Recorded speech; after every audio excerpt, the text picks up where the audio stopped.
On December 31st, in Vatican City, pictured on the map, Pope Francis's communication officials stepped down from their positions in the midst of an intense and ongoing period of public relations stress for the Church. The Catholic Church requires strong professionals as crisis communicators right now to address global sex abuse and cover-up scandal that threatens the future of the Church and Pope Francis's legacy. The Vatican spokesman, Greg-Burke, and his deputy, Paloma Garcia, resigned from their positions without explanation. Leaving mid-scandal is a very controversial move for communications professionals. Rocco Palmo, longtime Vatican watcher, notes a deviation from standard practice. You don't leave in the middle of a storm, but ride it out. To lose both the Vatican's top press hands, both quite devout, in mid-scandal, appears to signal that something has become professionally untenable. Here, Palmo speculates that the circumstances within the Vatican must have made Burke and Garcia's professional duties impossible to fulfill for these unusual resignations to have occurred. Current problems facing the Vatican have some similarities to the public relations problems that were contributing factors to the Reformation caused by Martin Luther in 1517. Church critics during the Reformation accused clergy of corruption, personal extravagance, and failure to obey vows of poverty and chastity. It would have been difficult to have been assigned the task of publicly defending the Church against its many critics during that period, just as it seems to have been too daunting a job for Greg-Burke and Paloma Garcia today. Just as suspicion was strong and tensions high in a Reformation-era Vatican, so too it is today.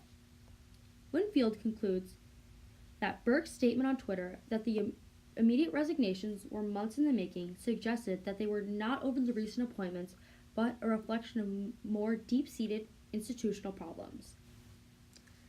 This ominous reference to a larger institutional problems as the cause of Burke's resignation points to the kind of systemic troubles that were a threat to the Vatican during the period leading up to the Reformation. Sexual and financial scandals have historically been damaging to the Church's moral authority and popularity.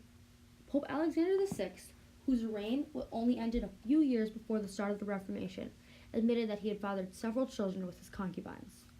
Public failure to fulfill canon law to remain celibate was common among clergy at the time, and this practice hurt the reputation of the papacy, clergy, and church.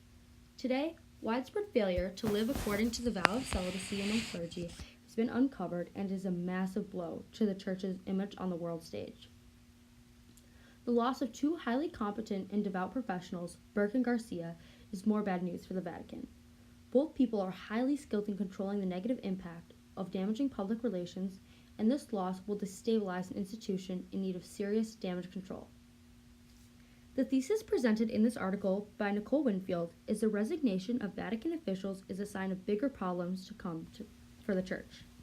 The 5 key terms of this article are scandal, which is discredit brought upon by unseemly conduct; legacy, which is something transmitted by or received from an ancestor or predecessor from the past; crisis communication, which is a subspecialty of the public relations profession that is designed to protect and defend an individual, company, or an organization facing challenge to its reputation; resign, which is to give up one's office or position voluntarily; and lastly, religious vows, which are public vows made by the members of religious communities pertaining to their conduct, practices, and views.